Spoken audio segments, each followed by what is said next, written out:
Joining me to talk more about Xi's foreign tours, Fred Teng. He is president of China Public Affairs Institute. Thanks so much for being with us.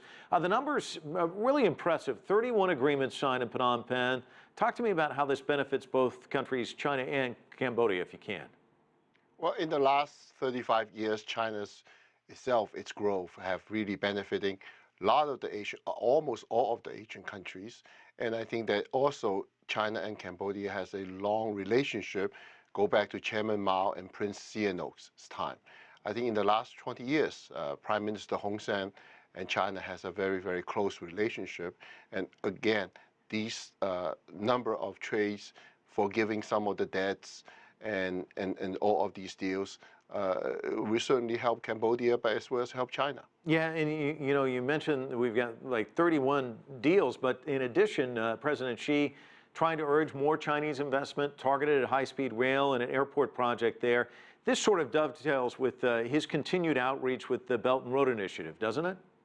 Yes, Cambodia play a very critical role in the One Belt, One Road initiative, but it can also benefit from the Silk Road Fund as well as the AIIB, which is the Asia Infrastructure Investment Banks in the future in terms of its loans and so forth.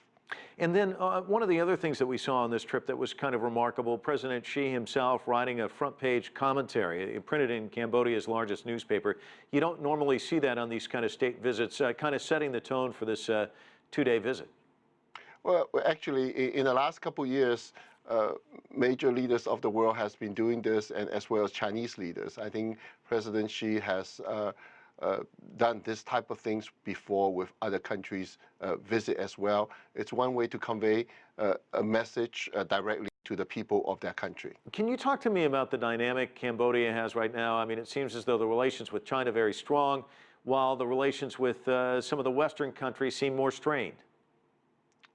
Well, I think that as an ASEAN nation, Cambodia is not a very, very large nation. It doesn't even have borders with China, but it has a very long-term relationship with China, and certainly it supports China, especially during the South China Sea disputes. It's been a staunch supporter of China. So I think that each country in Asia right now would like to settle their own internal affairs by themselves without much of the interference from whichever country. Fred, let's look ahead. Next stop, Bangladesh, then of course the BRICS meeting. Give me a sense of what we should keep our eyes open for in the coming days, do you think? I would say that it's a continuous growth. There's certainly negotiations going on. Both Bangladesh and Cambodia is part of President Xi's effort of reaching the countries he haven't visited yet, within his first term, so that I think that he wants to extend his friendship, especially to the Asian countries. Fred Teng joining us. Thanks so much for your analysis. Certainly appreciate it. He's in New York City this evening for us.